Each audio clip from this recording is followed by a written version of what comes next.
Hey everybody, welcome back to another Diecast review. Today we are taking a look at David Gravel's 2021 number 2 Hussett Speedway Sprint Car. This is what he ran for the entire World of Outlaws season this year. Coming up second in points to Brad Sweet. And yeah, they're a pretty popular one so far. So let's go ahead and take a look. Artwork-wise, we got HussettSpeedway.com. Big number 2 there. Part number, DavidGravel.com also. Manufactured by Acme Trading Company, I guess is what they're called. I don't know. But anyway, they're made in China. We know that much, right? Let's go back over here. You can see 164th David Gravel Sprint Car. And there you can see the actual car. Now, let's go ahead and get into it because these are in a new style box. I've shown you in 2 other videos what I've done. Today, I'm going to do it the same way I did it on the other ones where I trim the side here, and trim the bottom so that way it can still be hung. Not that I'm going to do that specifically, but it's more just so I have kind of a basis is like what I think is generally the best option. But yeah, I'm going to go ahead and trim the side quick.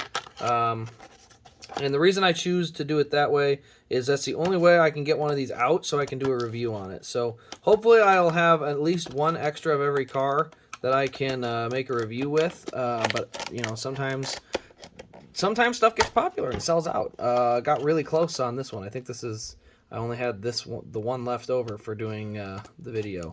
So trimming the base and the sides quick. And, oh, I gotta get up this side quick.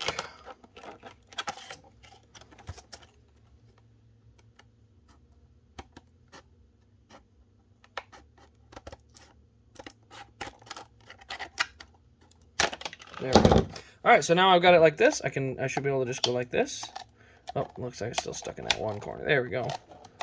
And it should. Looks a couple of spots I got it a little stuck yet, so a little too close to the edge still, but I should be able to get it to pop open. At least enough on this side. I should be able to get it to come on out. There we go. Pull the card out, and then we'll pull this little plastic insert out that holds the car. Or maybe I won't because the thing is going to pinch it. There we go. Okay. So anyway, that's the only way I know of to be able to keep it in the box, or I should say open the box and put it back and still be able to hang it if that's how you choose to do it. But you do get this kind of neat artwork thing. It's just a piece of cardboard that they use for the box. But, you know, if you had some type of stand or a case where you could put this in and the car could be like halfway up or even down here, it actually doesn't look too bad if it's just sitting down here like that. But, you know, it's a pretty cool piece you can use for display somehow because it is pretty decent. But let's go ahead. Go to a 2x zoom, get it nice and close, and take a look at the up close on this one. You can see on the front, we got Hussett Speedway on the top wing, Gravel across the front. We go to the side, we've got Hussett Speedway up here on the front, or the side of the engine cover and on the side of the wing. Number 2, we got Jackson Motorplex up there. It's only a couple hours from me, so one of these days I'll have to get myself up there for a weekend. We got our number 2 in the orange gas tank on the back. And then we've got the NOS Energy Drink World of Outlaw Sprint Car Series up here.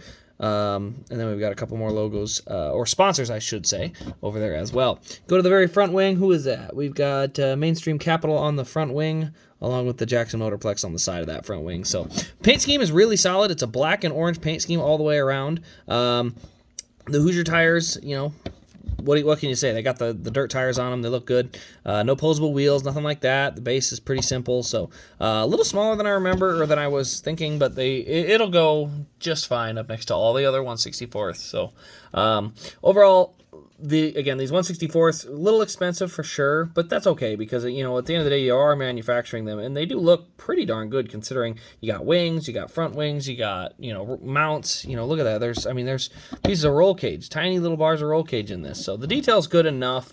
You know, it seems a little expensive, sure, but I think it's definitely, you know, for the money better than, you know, what we get for like NASCAR Authentics or stuff like that, you know.